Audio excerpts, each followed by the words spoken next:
교독하도록 하겠습니다. 이에 느부갓네살 왕이 엎드려 다니엘에게 절하고 명하여 예물과 향품을 그에게 주게 하니라.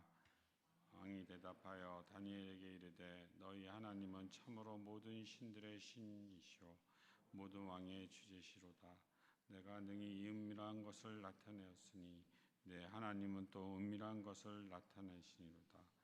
왕이 이에 다니엘을 높여 귀한 선물을 많이 주며 그를 세워 바벨론 온 지방을 다스리게 하며 또 바벨론 모든 지혜자의 어른을 삼았으며 메삭과 누구를 세워 바벨론 지방에 하였고 다니엘은 왕궁이 있었다. 본문 말씀으로 깨어진 세상에서 하나님 나라 일꾼으로 살라는 제목으로 김건주 목사님께서 말씀해 주시겠습니다. 목사님께서는 지난 3주에 걸쳐 우리를 하나님의 형상으로 만드시고 하나님을 일하시는 하나님식의 청지기의 자세로 믿음, 소망, 사랑으로 믿음, 소망, 사랑을 위해 성령 안에서 성령과 함께 일함으로 하나님께 영광 돌리고 세상과 이웃에게 하나님을 보게 할 수 있도록 하라고 말씀해 주셨습니다. 오늘 설교를 통해 우리의 처지가 어렵지만 하나님 말씀에 의지해서 고난을 넉넉하게 이긴 다니엘을 통해서 위로와 은혜를 많이 받으시길 바랍니다.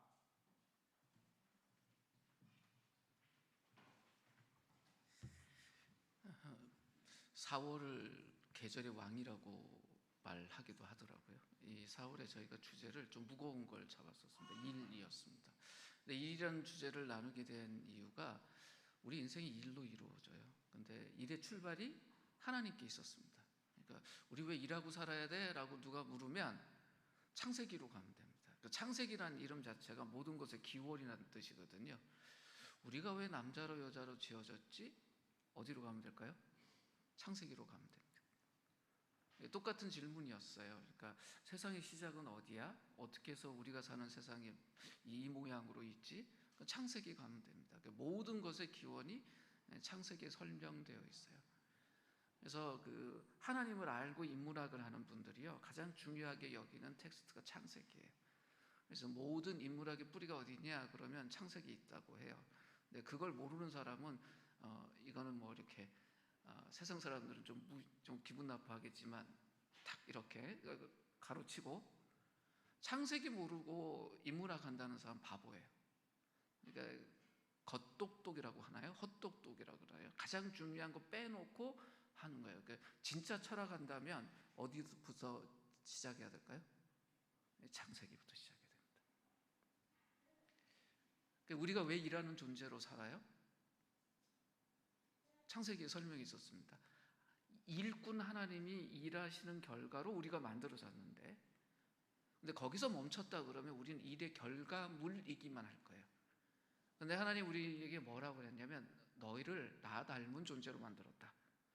근데 우리가 하나님을 닮았다라는 것을 우리가 매일 그런 무엇으로 느끼고 경험하며 살 수 있냐? 우리에게 주신 일을 통해서 그래요. 우리가 어떤 일을 했을 때 그 속에서 와우 하면서 좋은 결과물이 나올 때 야, 우리가 정말 하나님 닮은 존재이구나. 이제 고개를 저보다 저 말고요. 저쪽 그림으로 이렇게 집중해 주십시오. 그림이 3개가 있거든요. 근데 중간에 있는 그림을 보셔요. 네, 이건 우리 교회만 할 수 있는 이야기예요. 저 중간에 있는 그림에는요. 아주 이른 시간 그리고 굉장히 대낮의 시간, 그 다음에 밤 늦은 시간이 다 있습니다.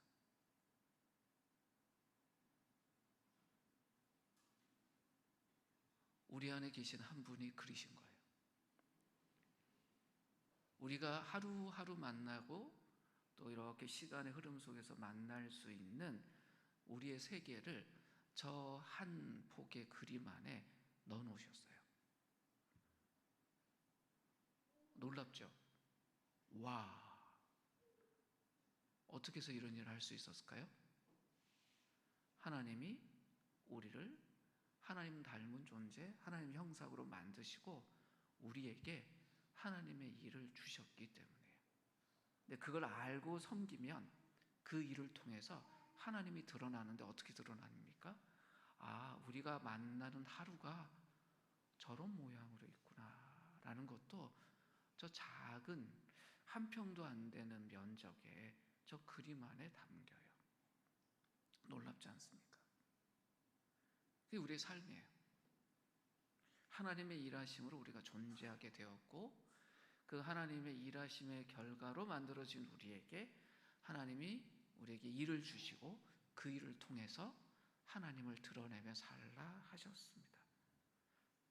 우리의 일상의 일들을 우리가 그렇게 바라보고, 아, 이 일이 그렇게 참 소중한 것이구나, 그래, 이 일을 통해서 그 영원한 것들을 위해서 일해야 되겠다, 사랑을 위해서, 믿음을 위해서, 소망을 위해서 일해야 되겠구나 하는 사람이 늘 바라보게 되는 게 뭘까요?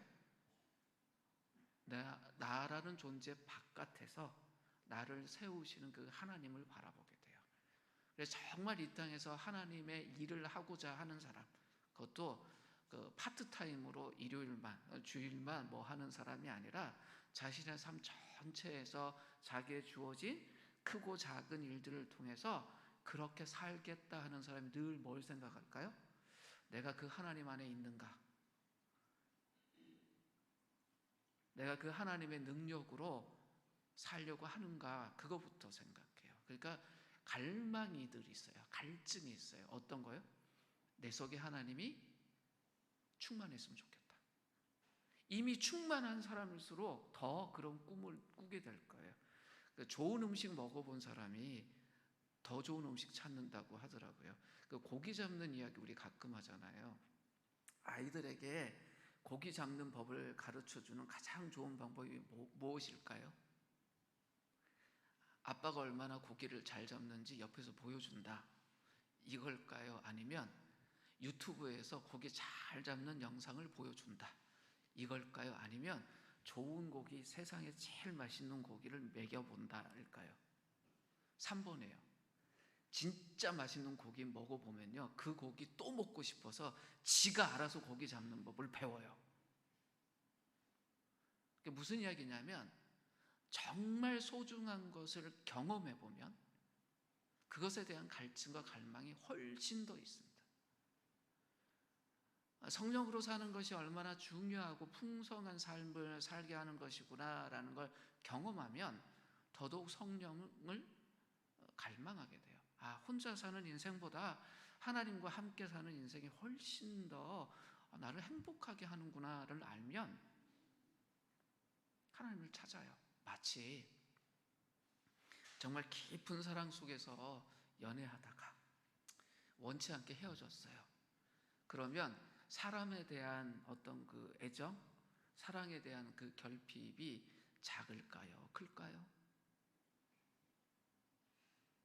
무지하게 커서 또 다른 사랑이 오기 전까지 어떨까요? 텅 빈 그 자리 때문에 너무너무 아플 거예요. 그런데 연애 세포라는 것이 아예 없고 발달이 안 된 사람이 있다고 합시다. 그러면 옆에 누가 있던 없던 크게 영향받지 않아요. 이게 슬픈데 현실이에요. 그래서 하나님의 사람들에게 하나님의 일을 맡기실 때 가장 많이 신경 쓰시는 게 뭘까요? 우리 속에서 함께 하시겠다는 겁니다. 그래서 성령 충만하는 것이 중요합니다. 우리 일상의 일에서 우리의 일이 섬기는 나에게 기쁨이 되느냐 되지 못하느냐는 그 일이 나에게 주는 보수의 크기나 아니면 그 일 때문에 내가 받게 되는 어떤 명예의 크기보다 더 중요한 것이 뭐냐? 하나님의 함께 하셨냐예요. 근데 상황적으로 이것이 너무나 힘든 처지에 있는 사람들도 있습니다. 그것이 오늘 본문의 다니엘이에요. 다니엘은 전쟁포로였습니다. 요즘도 전쟁포로는 힘들어요. 자기가 나고 자란 곳에 있지 못하고 전쟁에 그 나라가 진 것 때문에 홀라당 잡혀서 원치 않는 타국에 가서 산다고 생각해 보십시오. 어떻습니까? 우리가 그랬다고 생각하자고요. 여기가 지금 대한민국 땅이 아니고 어디쯤이라고 할까요? 저 저기 뭐 사할린보다 훨씬 더 위쪽에, 근데 우리가 원해서 간 것도 아니고 전쟁에 져서 포로로 잡혀가서 우리가 거기에 강제 이주돼서 살아야 된다. 어떨까요? 그거 자체만 해도 정말 힘들 거거든요. 근데 고대의 전쟁은 신들의 전쟁이었잖아요. 그러니까 이스라엘이 바벨론에게 졌다. 이건 무슨 말입니까? 이스라엘의 하나님이 바벨론 신들에게 졌다. 이런 의미였어요. 그러니까 그 틀을 가지고 바벨론이라는 나라 가서 전쟁 포로로 살아야 되는 다니엘, 기분이 어땠을까요? 하루하루 지옥 같았을까요? 그것 자체가. 근데 이 다니엘이 어땠냐? 그렇게 잡혀온 전쟁 포로들 중에 굉장히 똑똑한 사람이었어요. 이 바벨론이라는 나라의 특징이 뭐냐면, 뭐 이스라엘뿐만 아니라 바벨론이 거대 제국이었으니까 주변의 나라들 다 잡아먹었잖아요. 거기서 좋은 사람들 포로로 다 데려와요. 그리고 선별했어요. 그렇게 포로로 데려온 사람들 중에 똑똑한 사람들이 있는가? 그 등급을 여러 등급을 나눠서 가장 가능성이 있는 좋은 사람들을 골라냅니다. 그리고 그들에게 어떻게 했냐? 바벨론 교육을 시켰어요. 이미 똑똑한 사람들인데 왜 바벨론 제국이 그들에게 바벨론 교육을 시켰을까요? 두 가지 이유입니다. 그들을 바벨론의 일꾼으로 사용하기 위해서도 하나, 왜냐하면 엘리트들이잖아요. 그런데 왜 또 재교육을 해요? 자신들의 교육이 당대 최고라고 생각했기 때문이에요. 그리고 사실 그랬습니다. 우리가 역사 속에서 제국하면 생각나는 첫 번째 이름이 바벨론이기도 하잖아요. 엄청난 문화적인 강함을 갖고 있는 나라였어요. 선택된 몇몇이 3년 동안 공부를 합니다. 요즘식으로 설명하면 어떨까 생각해 봤더니 뭐 대학원보다 더 좀 강한 교육 같아요. 그러니까 뭐 박사 교육 정도 되는 것 같아요. 그러니까 뭐 한국에서 좋은 대학 나오고 뭐 석사까지 끝낸 사람이 지금 뭐 21세기 이 세계에서 가장 좋은 그 교육기관, 그 외국에 있는 교육기관에 가서 공부한다라고 생각하면 될 것 같아요. 단순히 언어만 배울까요? 그렇지 않겠죠. 바벨론 언어도 배워야 되고, 그 다니엘이 공부했던 과목들 중에 그 당시 가장 중요했던 점성술이 있었습니다. 하늘의 별을 보면서 뭐 하는 거예요?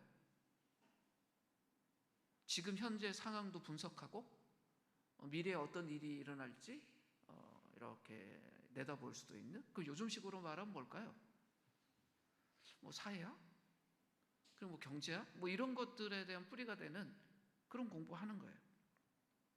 그것만 하는 것이 아니라 바벨론 교육이 참 대단한 게 동물 내장을 연구했습니다. 동물의 내장을 연구했다는 건 무슨 말이에요? 그분들이 해부학을 알고 있었다는 거예요. 근데 그런 것도 공부했어요. 그리고 그것만이 아니라 정결 예식도 배워야죠. 왜냐하면 종교 중심 사회니까 무엇이 깨끗한 것인지, 무엇이 깨끗하지 못한 건지에 대한 기준도 배웠어야 됐고요. 또 제사 때 외에는 주문도 배워야 되고요.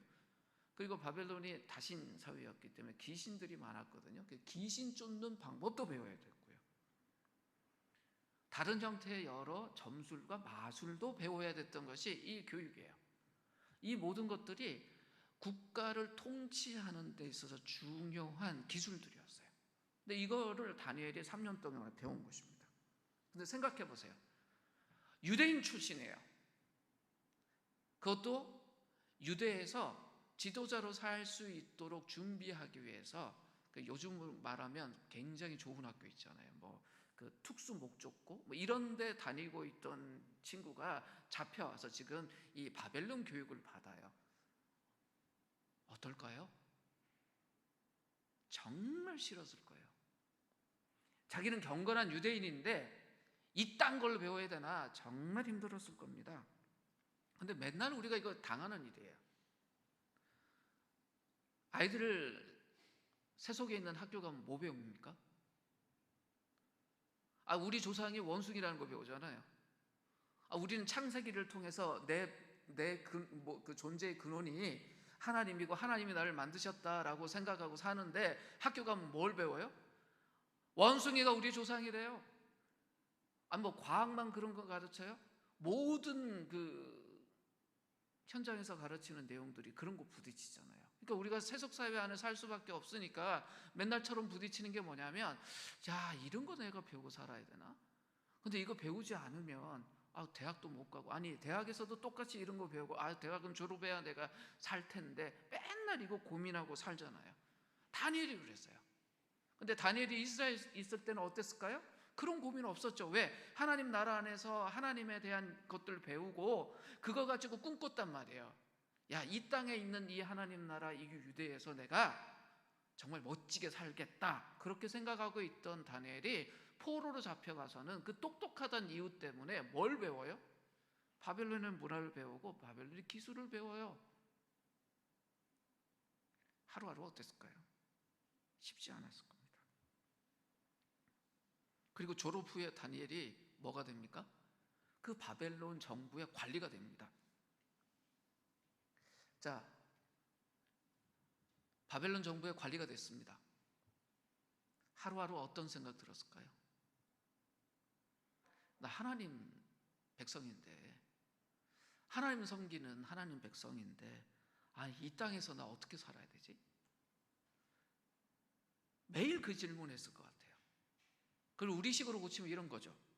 하나님을 따르면서 동시에 이 세속적인 세상에서 어떻게 살아야 될까? 어떻게 하면 하나님의 은혜로 이 세속의 세상에서 우리가 형통할 수 있을까? 우리 늘 고민하고 부딪히는 거 아닙니까?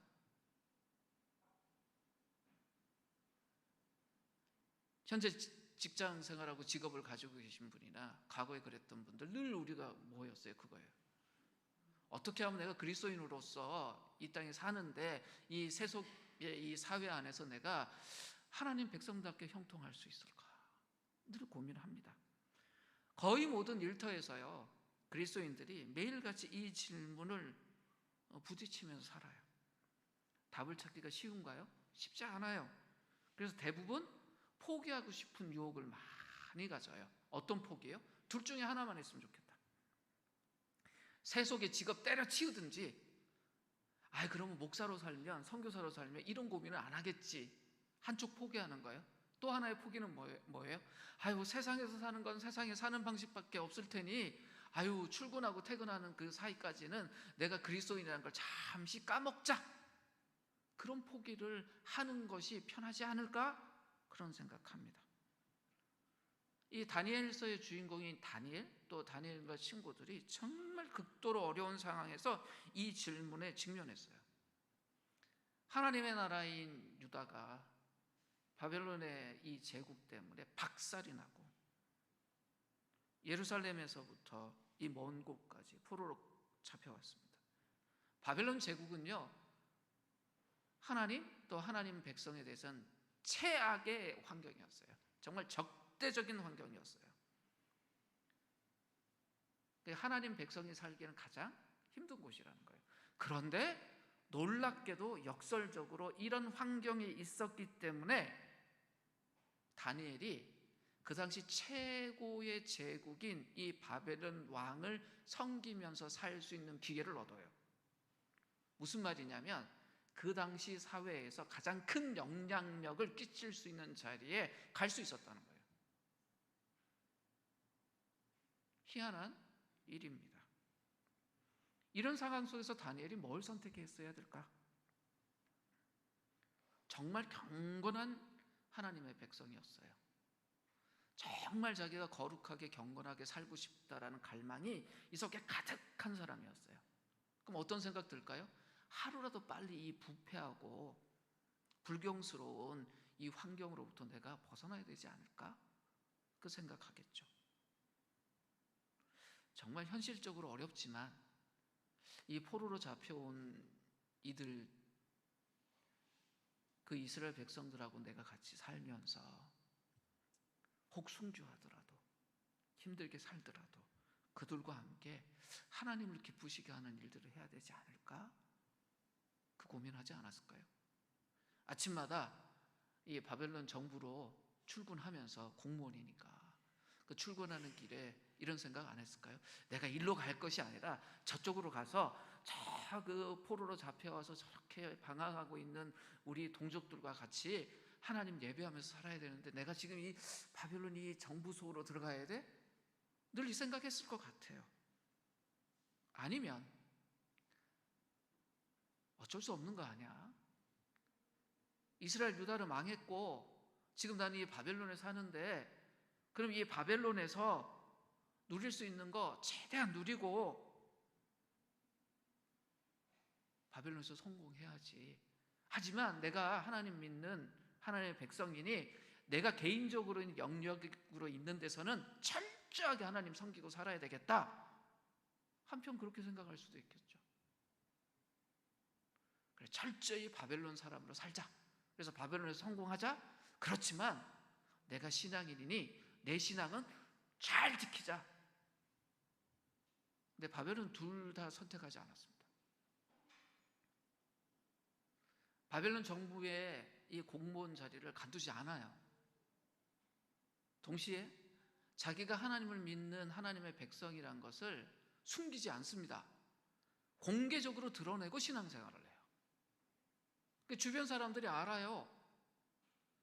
다니엘이 하루에 3번 기도한다는 걸 알아요. 왜 알아요?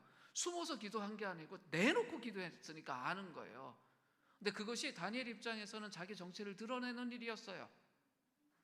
근데 이 바벨론 사회에서는 그게 공격받을 만한 일이었어요. 근데 다니엘이 그렇게 삽니다.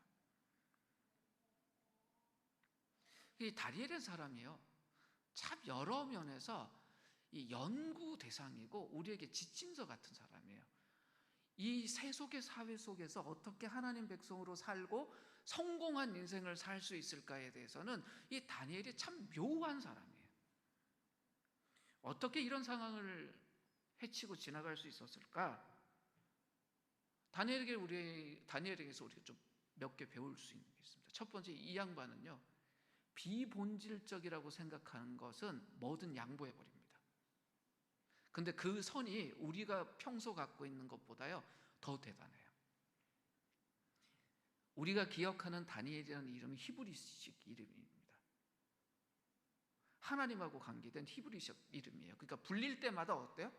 그 사람의 정체가 하나님의 사람이란 게 드러나는 이름이에요. 근데 바벨론에 오자마자 바벨론 사람들이 이 다니엘에게 새로운 이름을 줘요. 벨드사셀이라는 이름인데 이거는 바벨론식 이름일 뿐만 아니라 바벨론의 여러 다신 중에 가장 대빵신하고 연결된 이름을 턱 던져주는 거예요. 그래서 앞으로 우리가 너를 이렇게 부르겠다. 어떻게 해야 될까요? 나 경건한 하나님의 백성인데 앞으로 나를 다니엘이라고 부르지 않고 벨드사셀이라고 부르겠대요. 그 현장에 우리가 다니엘의 자리에 있었다고 생각해 보십시오. 받아들이시겠습니까? 근데 이분요, 갈등 없이 받아들입니다.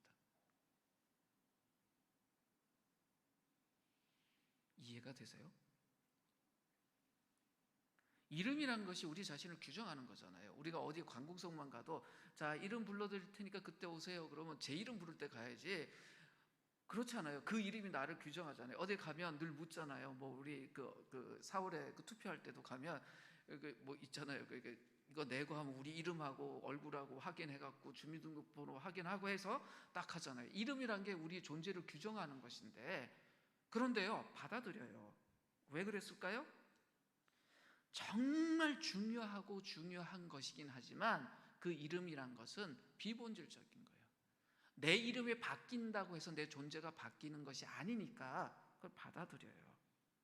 근데 이런 기준이 없으면요, 나의 이름을 조금만 틀리게 불러도 기분 나쁜 게 우리잖아요. 제 이름이 김건주인데 저랑 이름이 비슷한 한 목사가 있어요. 떠올리지 마세요. 예. 왜냐하면 한동안 뭐 11년이나 같은 교회에서 같이 사역하고 같은 부서에 있었기 때문에 사람들이 형제가 아니냐 뭐 생각했던 분들도 있어요. 예, 그때는 뭐 그냥 넘어갔는데 지금 이런 상황 속에서 그 이름을 부르면 제가 기분이 확 상해버리거든요. 근데 이름은 이름일 뿐이잖아요. 존재는 그대로 있잖아요. 그런데도 우리가 불리는 그 이름 때문에 기분은 상하는데 다니엘은 그 정도가 아니라 어때요? 하나님의 사람이라고 부르던 그 이름을 이제는 이상한 잡신 이름으로 부르는데도 받아들여요. 왜? 그것이 자기 존재를 바꾸는 것이 아니니까. 이게 바벨론이라는 그 세속의 사회에 살 때 비본질적인 것을 양보했던 다니엘의 지혜예요. 바벨론의 교육 받아들이고요, 바벨론식의 이름도 받아들입니다. 하지만 다니엘이요, 바벨론 사람이 되지 않기 위해서 명확한 선을 긋고 있었어요. 내가 바벨론에 사니까 바벨론식으로 산다. 그러나 나 바벨론 사람이 아니라 하나님의 사람으로 살겠다. 그래서 다니엘서 1장 8절에 보면 다니엘이 뜻을 정하여라는 말이 있습니다. 다니엘은 뜻을 정하여 자신의 기준을 정했다는 거예요. 그 기준 안에서 이 양반이 정한 게 하나 있던 게 뭐였냐면 왕의 음식과 그가 마시는 포도주로 자기를 더럽히지 않겠다라고 결정한 거예요. 이름도 받아들이고 교육도 받아들였는데 이건 왜 거부했나? 음식이 뭡니까? 매일매일 우리가 음식 때문에 살잖아요. 먹어야 산다라고 이야기합니다. 그리고 먹는 것이 그 사람의 삶의 수준이에요. 한 끼 1,000원짜리 음식을 먹을 수밖에 없는 사람들이 있으면 1,000원짜리 먹어야 돼요. 근데 1,000원짜리 음식을 세상에서 팔지 않으면 그분들 어떻게 돼요? 굶어야 돼요. 그럼 3일에 한 번 밥 먹어야죠. 그러니까 이 먹고 산다는 게 굉장히 중요해요. 게다가 고대에는요, 이 먹는 것이 그 사람의 정체성과 관련되어 있었습니다. 무엇을 어떻게 먹느냐, 특별히 유대인들에겐 유대인식으로 먹어야 됐어요. 근데 이걸 왜? 하나님이 정해줬잖아요. 하나님이 특별하게 유대인들을 하나님의 백성으로 삼으시고 뭘 이야기하셨어요? 거룩한 것과 거룩하지 않는 음식을 이야기하면서 너네 이렇게 먹어라. 40년 동안 광야에서 하나님 직접 먹이셨잖아요, 만나로. 근데 약속의 땅에 들어가면 너희들이 앞으로 먹을 때 이것하고 이거 구분해라. 그러면서 이스라엘 백성들에게 있어서 무엇을 먹는다는 것은 우리가 생각하기에는 이름이, 명예가 훨씬 더 중요할 것 같은데 먹는다는 것이 정치하고 관련된 일이었어요. 그래서 뜻을 정해서 뭐 한다?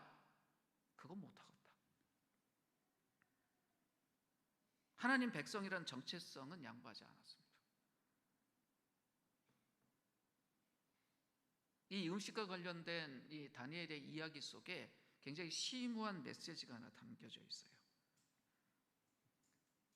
바벨론이라는 나라에 잡혀와 있는 포로예요. 바벨론 사람들의 세계관으로 하면 하나님은 바벨론 신들에게 졌고 지금 포로로 잡혀와 있는, 그러니까 신이 신의 위치에 있지 못하고 포로로 잡혀 있는, 근데 그 포로로 잡혀온 신의 백성인 다니엘을 하나님이 손수 개입해서 그 삶을 다스리고 계셨다. 이것이 이 음식과 관련된 다니엘의 이야기 속에 있는 것입니다. 어떤 이야기냐? 그 당시 그렇게 3년 동안 가장 좋은 교육을 하면서 바벨론에서 가장 좋은 음식의 식단을 가지고 다른 훈련생들은 밥을 먹었는데 그들보다 다니엘과 다니엘 친구들이 신체적인 면에서 훨씬 더 월등했던 거예요. 말이 안 되는 거죠. 그들이 채식해서 그러냐? 아니요. 그럼 그들이 다른 존재들보다 워낙 천재라서 그러냐? 아니에요. 1장 17절에 보면 분명히 나와 있지만 하나님이 이 네 젊은이에게 지식을 주셨다 그래요. 문학과 학문에 능통하게 하셨다라고 해요. 무슨 이야기입니까?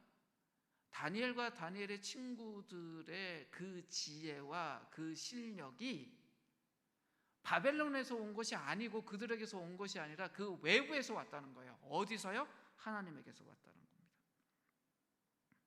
이 말은 뭐냐면 바벨론이란 거대 제국 안에 그 훈련의 과정을 끝난 사람들 중에 다니엘의 지혜가 가장 뛰어났는데 그 지혜가 뛰어남을 통해서 뭘 보여줘요?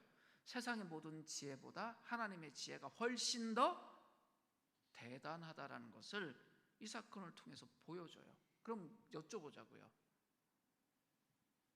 지금 바벨론이란 거대 제국 안에 진짜 다스리시는 분은 누구입니까? 포로로 잡혀와 있는 하나님이세요? 참 희한하지 않습니까? 바벨론이 전쟁포로예요. 전쟁포로 출신이에요. 지금은 바벨론 제국의 공문으로 살지만 본인이 전쟁포로 출신이에요. 그럼 소수자잖아요. 그게 주류가 아니에요. 비주류예요. 그러면 비주류 출신의 사람이 정부의 고위직이 돼서 살면 하루하루가 가시방석일 거예요. 왜냐하면 자기가 좀 이렇게 주목받으면 받을수록 주변 사람들이 뭐예요? 눈총을 쫙 보면서 저거 더 올라가면 안 되는데 해야 되잖아요. 그럼 마음이 평안했을까요? 불편했을까요? 불편할 거란 말이에요. 그런데 다니엘 안 그래요.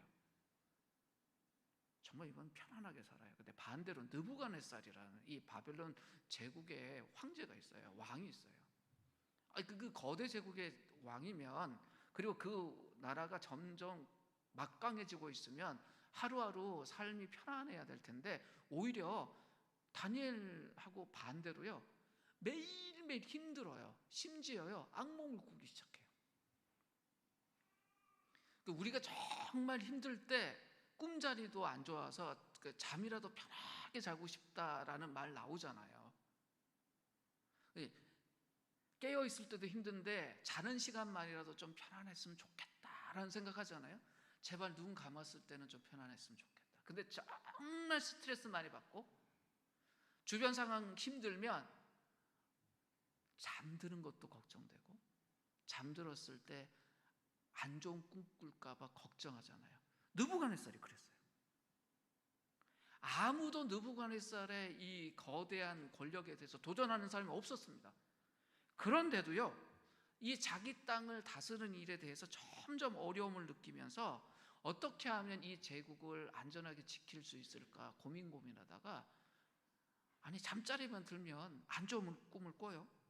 근데 한 번은 그렇게 꿈 꿀 때 어떤 일이 있었냐면, 서로 다른 여러 가지 그 재료, 금속 재료로 어떤 신상 하나가 만들어진 꿈을 꿨네요. 여기 이제 돌로 조각하시는 우리 이제 권사님 계신데, 이 돌이라는 하나의 재료가 아니라 금속으로 여러 가지로 이렇게 만든, 그러니까 부분 재료가 다른 좀 이상한 꿈을 꾼 거죠. 왜냐하면 신상을 만들 때, 그때 아마 여러 신상 만들 때 뭐 금으로 만들지 은으로 만들든 아니면 철로 만들든 이런 건 있었겠지만, 뭐 이렇게 부분 이 재료가 다른 걸 꿈을 꿨으니 좀 이상하잖아요. 이 꿈을 꾸고 나서 되게 불안했습니다.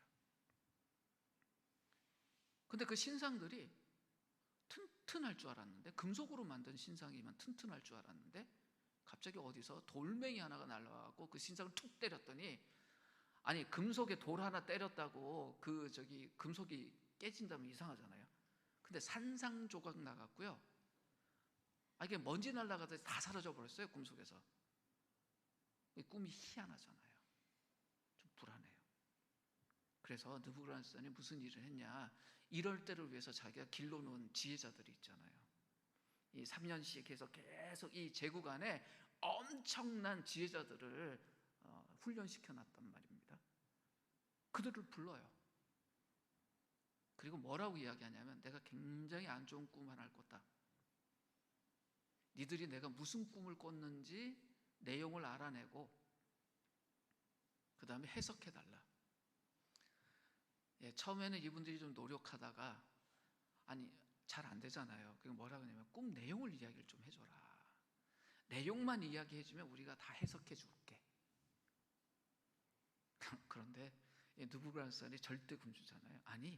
니들 실력으로 내용도 알아내고 해석도 해. 그게 이제 밀고 당기기가 꽤나 있었겠죠. 왕은 계속 요청했고, 지혜자들은 이 문제를 해결하려고 그랬는데, 자기들이 모여서 몇 날 며칠을 회의를 하고 온갖 일을 다 해도 가능할까요? 불가능하잖아요. 불가능한 것을 이야기하는데, 이걸 이야기하는 게 좀 과했어요. 2장 11절 말씀에서 이런 이야기를 합니다. 이 지혜자들의 대표쯤 되는 사람이 하는 이야기 같아요. 왕께서 물으신 것은 어려운 일이라. 어렵다. 근데 그 다음 말이 뭐냐면, 육체와 함께 살지 아니하는 신들 외에는 왕 앞에 그것을 보일 자가 없나이다. 뭡니까? 우리는 사람이지 않냐. 그러니까 우리에게 요청하지 마라. 우리가 실력이 없는 게 아니라 당신이 요구한 게 너무 어려워서 그거 못한다. 그거는 신들이나 할 수 있는 거야 라고 이야기를 했어요. 이거 팩트잖아요. 그랬더니 왕이 화가 났어요. 이 말 듣고 느부갓네살이 평소에 자기 성격대로 화를 냅니다. 그리고 명령을 내립니다. 뭐라 그러냐면 얘 지혜자라는 애들 필요 없다. 얘들 다 죽여버려라. 그래서 저는요, 이분이 굉장히 감정적으로 일하는 거 아닐까 생각을 했거든요. 근데 이분이 대제국의 왕이잖아요. 그리고 이분이 이런 사람들 길러내려고 교육기관도 갖고 있었잖아요. 그러면 이 양반들이 그 교육기간 끝나고 정부 안에서 지혜적으로 살 때 꽤나 연봉이 높았을 것 같아요. 이분들이. 그러니까 제국에서 이 사람들이 일하라고 그 제국의 구조 안에서 굉장히 대우도 많이 해주고 했던 사람들인데, 본인이 이 문제를 해결해야 될 가장 결정적인 순간에 그 당대의 지혜자들이 해결을 못하니까 물갈이를 하는 거예요. 어떻게 해요? 지혜자라고 해당되는 사람 모두 죽여버려라. 그 얘네들 갈아엎고 새로 이렇게 브레인들 만든 다음에 이 문제 해결해야 되겠다, 이렇게 생각한 것 같아요. 이 명령이 딱 떨어지고 나니까 어떻게 됐냐? 왕에 가장 가까운 근위대들이 움직여요. 그 바벨론에서 가장 잘 싸우는 사람이 누구겠습니까? 왕 지키는 사람들이잖아요. 이 근위대가 움직여요. 그래서 그 땅에 있는 모든 지혜자들 죽이겠다. 근데 그들이 모여서 의논해 보니까 그 지혜자들 중엔 누가 있어요? 가장 뛰어난? 다니엘과 다니엘 친구들도 있잖아요. 그래, 야, 이 주류에 해당되는 지혜자들만 있는 것이 아니라 그 포로 출신이지만 그 중요한 그 지혜자들도 있으니까 다 죽여야 되겠다. 그 소식이 다니엘에게 옵니다. 자, 그 현장에 있지는 않았습니다. 소식 들었습니다. 우리가 다니엘입니다. 어떻게 해야 될까요? 아, 저라면 왕궁 반대표로 열심히 도망갔을 것 같아요. 근데 다니엘 그렇게 하지 않아요. 오히려 그 근위대장을 만나러 갑니다. 그리고 그 근위대장에게 가서 왕이 왜 이렇게 급하게 명령을 내렸는지를 물어요. 그랬더니 이 근위대장이 다니엘에게 왕국에서 있었던 이야기를 상세하게 설명해줘요. 듣자마자 다니엘이 한 행동이 뭐였냐면 왕에게 달려갑니다. 저 같으면 왕 반대편으로 갈 것 같은데 왕에게 달려가요. 그리고 뭐라고 말하냐면 시간을 주시면 왕에게 그 해석을 알려드리겠습니다 라고 이야기해요. 잠시 시간 달라고. 그때 왕이요, 시간을 줘요. 이 시간 받고 다니엘이 뭐 했는지 아십니까? 친구들인데 갑니다. 친구들인데 가서 있었던 상황을 다 이야기하고 함께 죽임을 당하지 않도록 하나님께 기도하자 그래요. 야, 이거 어떻게 하면 해결할까? 우리 4명이 좀 회의 좀 하자가 아니라 뭐 하자고요? 기도하자 그래요. 그 비밀을 하나님이 알려주시기를 기도하자라고 이야기를 해요. 그리고 그 밤에 다니엘이 환상을 보고 그 꿈의 비밀을 알게 됩니다. 다니엘이 이런 식의 태도를 보일 수도 있었어요. 왕인데 가서 난 당신 미워한다. 우리나라 망치고 나 포로로 잡아오지 않았냐. 네 꿈은 네가 해석하고 원한다면 우리 죽여라. 그럼 네 제국에 도움 안 될 거다. 대신 우리는 순교자가 될 것이고 네는 평생 죽을 때까지 네 꿈이 무슨 내용인지 모르고 살 거다. 뭐 저라면 메롱했겠죠. 그러면 이런 태도를 다니엘이 했냐? 다니엘과 친구들이 그렇게 했냐? 아니요. 다니엘과 친구들이 그럴 수 있잖아요. 야, 잘됐다. 이제 느부갓네살 저것 때문에 스트레스 받아 죽겠네. 야, 잘됐다. 아우, 그냥 속이 시원하다. 이거 좋은 말로 경건한 분리주의라고 그래요. 아우, 세속의 것들이 이제 망해야 돼. 혹은 이 일에 우리가 잘못되더라도 당당하게 거룩하게 죽자. 거룩한 순교의 길을 걸을 수도 있습니다. 근데 다니엘은 그런 선택을 하지 않고요, 여전히 바벨론 정부의 공직자로 삽니다. 그러면서 동시에 자기의 신앙의 독특성을 드러냅니다. 이게 놀라운 거예요. 다니엘은 왕으로부터 꿈의 내용을 듣지 않았어요. 근데 하나님의 은혜로 그 꿈의 내용을 알게 되고 해석도 알게 돼서 다가가서 이야기를 해요. 그게 2장 28절에 이렇게 되어 있어요. 비밀을 알려주시는 분은 오직 하늘에 계신 하나님 뿐이십니다라고 이야기를 해버려요. 여기가 유대 땅이 아니에요. 바벨론이에요. 근데 그 바벨론 제국의 제일 꼭대기에 있는 사람에게 뭐라고 하냐면 비밀을 알려주시는 분은 오직 하늘에 계신 하나님 뿐이십니다. 근데 느부갓네살은 어떻게 생각했어요? 지가 하나님을 포로로 잡아와서 자기 신전 창고에 처박아뒀다고 생각했는데 다니엘이 뭐라고 하냐면 비밀을 알려줄 수 있는 분은 하늘에 계신 하나님 뿐입니다 라고 이야기해요. 그리고 하나님은 느부갓네살 임금께 앞으로 일어날 일이 무엇인지 알려주셨다. 그분이 당신이 앞으로 어떻게 살지도 알려주셨다. 이 말이 무슨 말입니까? 너의 진짜 주인은 그분이야 라고 이야기한 겁니다. 그리고 다니엘이 그 꿈을 해석해줘요.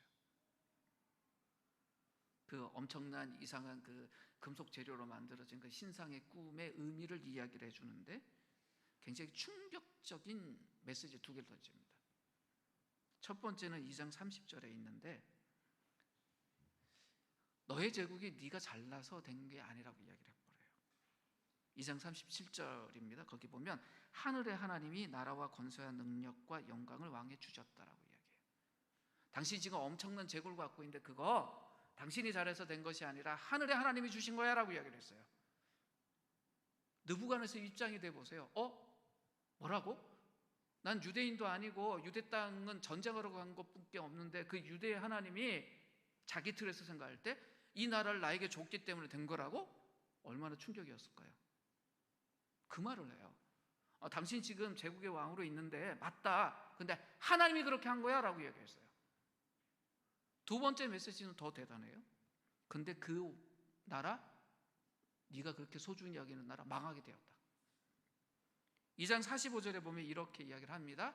손대지 아니한 돌이 산에서 나와서 쇳과 녹과 진흙과 은과 금을 부러뜨린 것을 왕께서 보신 것은 해놓고 크신 하나님이 장래 일을 왕에 알게 하신 것이라. 이 꿈은 참되고 이 예측은 확실하니라 라고 이야기하면서 무슨 이야기하냐면 너 잘 봤다. 당신의 시대가 끝난다는 이야기다. 너 분명히 그 무슨 뜻인지 알고 있지 않냐? 근데 네가 생각하는 게 맞다라고 이야기를 해버려요. 너의 나라가 곧 끝날 것이다 라고 이야기하는 거예요. 당신이 살아있는 동안은 그렇게 되지 않겠지만 당신 나라는 망할 나라다라고 이야기를 해요. 당신이 만들어 놓은 이 업적들이 아무런 의미 없이 무가 돼버릴 거다. 아니 포로로 잡혀와서 그 교육기관에서 가장 수석으로 졸업하고 지금까지 좋은 결과를 낸 사람이긴 하지만 이런 이야기를 했다. 어떨까요? 저처럼 속 좁은 사람은요 일단 싸다기부터 한 대 때리고 잠시 참은 다음에 너 저리 가 이랬을 것 같아요. 그런데요 그런 일이 벌어지지 않았어요. 이유가 있었어요. 다니엘이 이 엄청난 메시지를 느부갓네살에게 이야기할 때 자기 자신의 능력을 단 한마디도 이야기를 하지 않아요. 우리가 이럴 수 있잖아요. 그 동네 모든 지혜자들이 해결하지 못하는 문제를 자기가 지금 해결할 수 있으면 아주 조용한 말로 한마디 던질 수 있잖아요. 제가 왕 옆에 있는 거 그거 고맙게 여기세요. 저 아니었으면 이 문제 해결하지 못했잖아요. 슬쩍 던질 수 있잖아요. 안 그래요.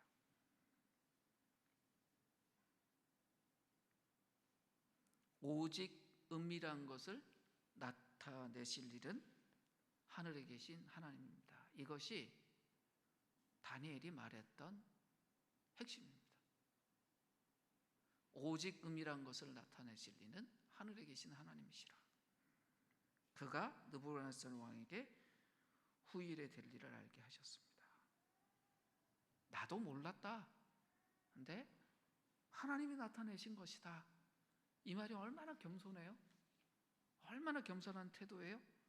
왕이 모든 지혜자들을 다 처형하려고 했을 땐 평소에 이 지혜자들이 어땠을까요?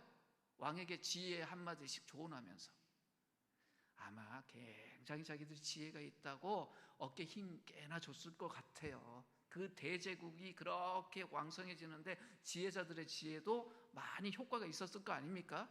그런데 그 지혜자들 다 합친 것보다 대단한 이 다니엘이 본인이 그렇게 평가했었잖아요. 근데 이 양반이 저도 몰라요. 하늘의 하나님만 알고 그분이 보여주셨고요. 그분이 알려주신 거예요. 라고 했더니 모든 지혜자들 다 죽이겠다라고 지금 흥분하고 이렇게 막 올라왔던 모든 것을 쑥 내리고 어떻게 합니까? 지혜자 중에 지혜자라고 인정받고 있던 그 다니엘의 지혜를 높여줍니다. 오늘 본문 2장 48절에 보면 다니엘의 지위를 더 높였다라고 이야기를 해요. 귀한 선물도 많이 주었다고 해요. 그리고 권력의 힘도 키워줍니다. 다니엘 바벨론 온 지방을 다스리게 했대요. 그리고 마지막 물이 참 대단합니다. 바벨론 모든 지혜자의 어른으로 삼았대요. 놀랍지 않습니까? 이 사건을 통해서 느부갓네살이 뭘 배웠냐? 야, 참된 힘이란 것이 왕인 나에게 있는 것이 아니구나. 제국을 상징하는 그 금신상에 있는 것도 아니구나.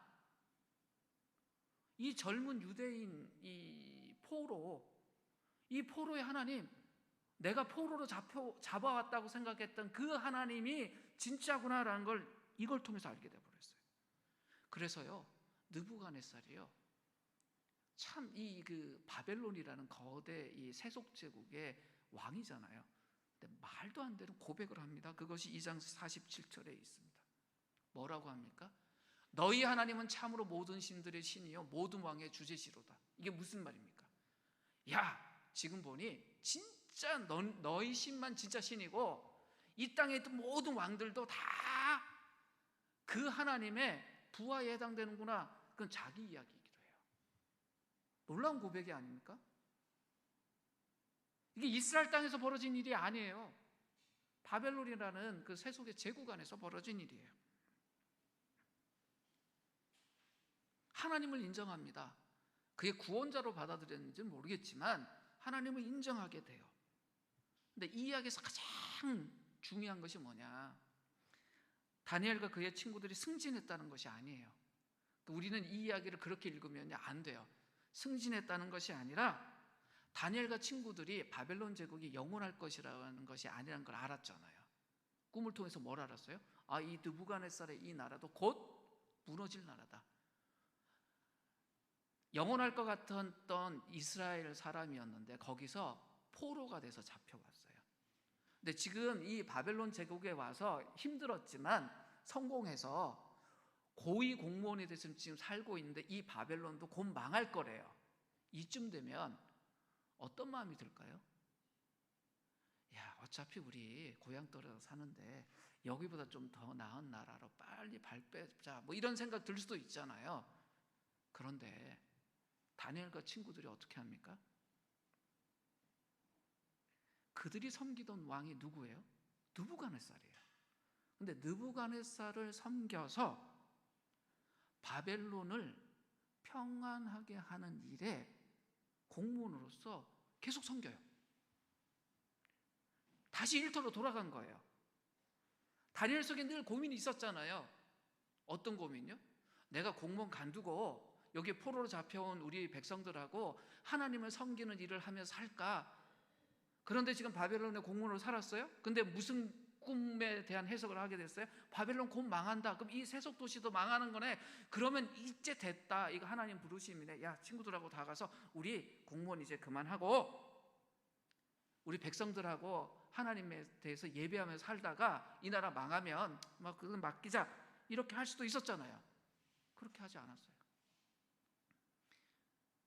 이 바벨론 땅에 살았던 다니엘하고 다니엘 친구들 생각해 보세요. 평균적으로 볼 때 보통의 그리스도인들이 경험할 수 있는 신비한 어떤 체험이나 하나님의 경험이 훨씬 더 많은 사람이었습니다. 만약에 21세기에 다니엘 같은 사람이 있으면 직업 바꿔야지 해요. 어떤 걸로요? 선교사를 하든지 목사를 하든지 아니면 순회 강연자가 돼서 집회를 하면요, 아마 구름대처럼 모였을 거고요.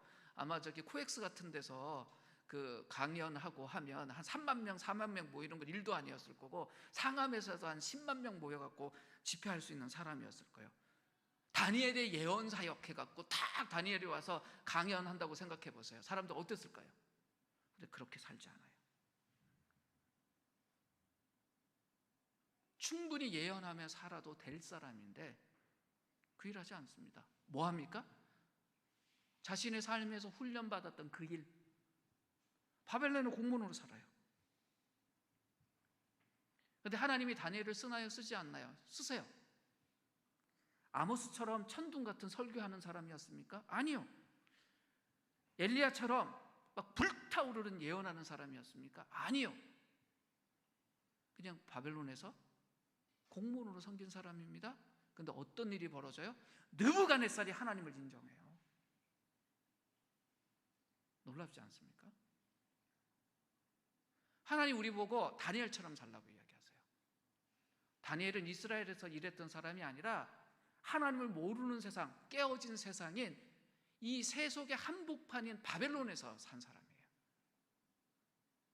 근데 자기 일상에 주어진 일 속에서 하나님 일꾼으로 살 때 어떤 일이 벌어집니까? 그 깨어진 세상 안에 하나님이 드러나요.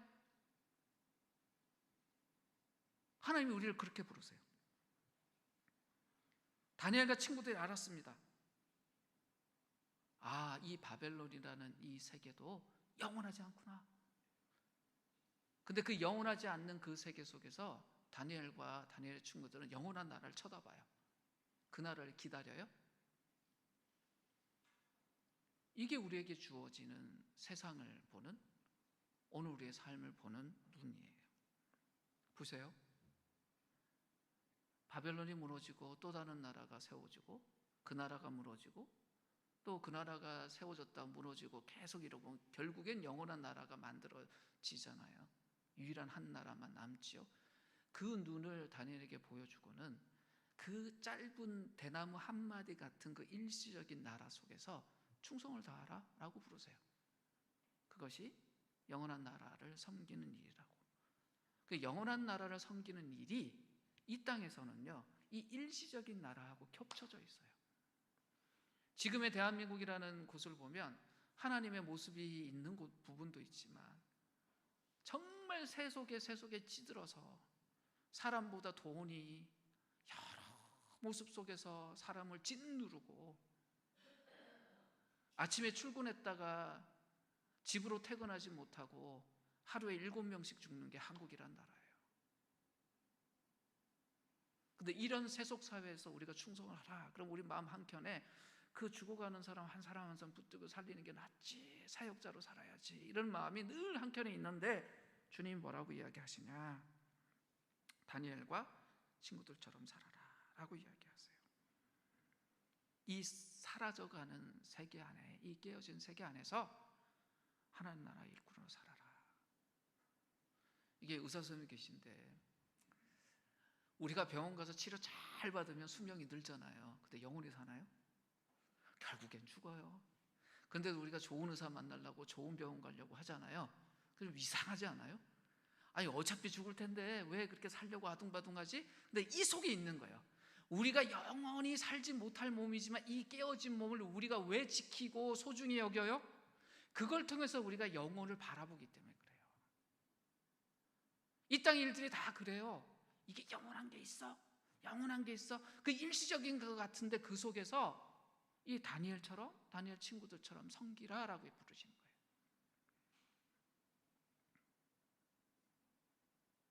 우리가 깨어진 세상 안에서 하나님의 일꾼으로 일할 때 이 바벨론에서 벌어졌던 일이 벌어집니다.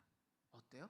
다니엘이 있었으니 다니엘의 주변에서 하나님을 사람들이 경험하고 하나님 나라를 경험할 수 있었잖아요. 근데 우리가 다 바벨론에서 철수해갖고 거기에 하나님 백성이 아무도 없다. 그럼 어떻게 될까요? 왜 하나님이 우리를 세상 속에 흩어두시고 그곳에서 일을 하게 하셨나 보십시오. 그럼 여쭤볼게요. 교회에서 교회사에 가는 거 중요합니까? 중요하지 않습니까? 성령 충만해야 될까요? 성령 충만하지 않아야 될까요? 안 해도 된다는 식으로 이렇게 반응하시면 안 됩니다.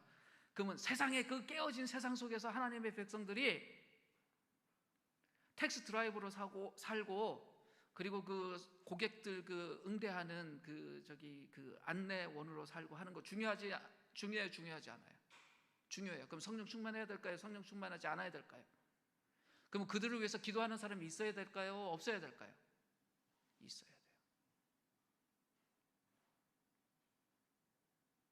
다니엘과 다니엘의 친구들이 열심히 기도하며 살았습니다. 그리고 매일 아침 출근했습니다. 아마 저녁에 퇴근하면 또 친구들이 모여서 같이 기도하고 하루를 돌아봤겠죠. 교회가 어떤 곳입니까? 다니엘과 다니엘의 친구들이 기도하고 예배했던 그런 공동체예요. 세속의 한복판에서. 바벨론에서 하나님의 사람으로 살고 그 깨어진 세상 안에 하나님을 드러냈던 사람들처럼 우리 일상이 그래야 됩니다. 그럴 때 우리 속에서 우리한테를 함께 하시는 그 그리스도의 그 사랑이 또 성령의 우리를 이끄시고 보호하시고 지도하시는 그 아름다운 지혜가 우리를 통해서 드러납니다. 하나님은 그렇게 우리를 일꾼으로 부르셨어요.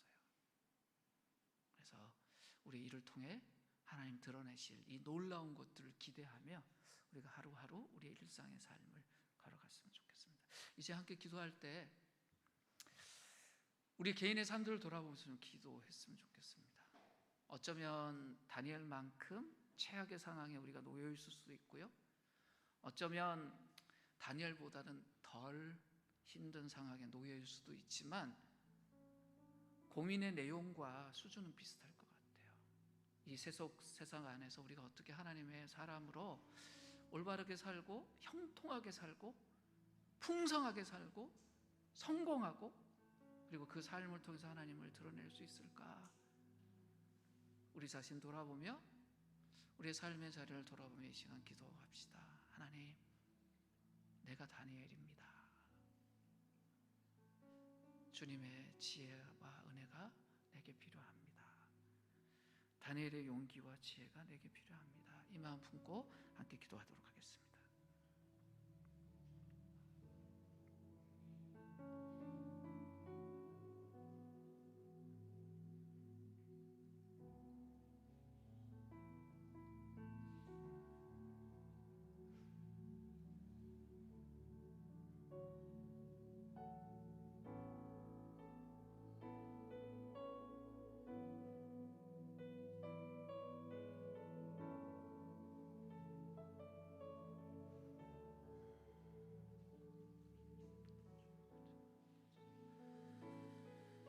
하나님, 우리는 세속의 세상 안에 삽니다. 아침에 눈을 뜨고 뚜벅뚜벅 세상을 향해서 나가면 하나님께 적대적인 환경이 우리를 기다리고 있습니다. 그 매일의 삶 속에 이 다니엘처럼 겸손하게 그러나 단호하게 하나님의 백성으로 살며 이 세상, 이 깨어진 세상 안에 하나님의 평화와 하나님의 생명을 전하고 영원한 나라가 있음을 전하는 하나님의 일꾼으로 우리가 살 수 있게 하여 주시옵소서. 작은 일이 없고 큰 일이 없습니다. 모두 소중한 일이고 그러기에 모든 일에 주님이 함께 하셔야 되고 주님이 우리의 능력이 되어 주셔야 합니다. 우리가 겸손히 무릎 꿇고 주님을 바라볼 때마다 주님, 우리와 우리의 일을 통해서 주님이 승리하시고 주님을 나타내 주시옵소서. 그래야 세상이 하나님을 만나고 하나님 앞에 하나님만이 참된 하나님이라고 고백하는 일들이 우리의 삶을 통해 경험되어지고 나타나게 하여 주시옵소서. 예수님의 이름으로 기도드립니다.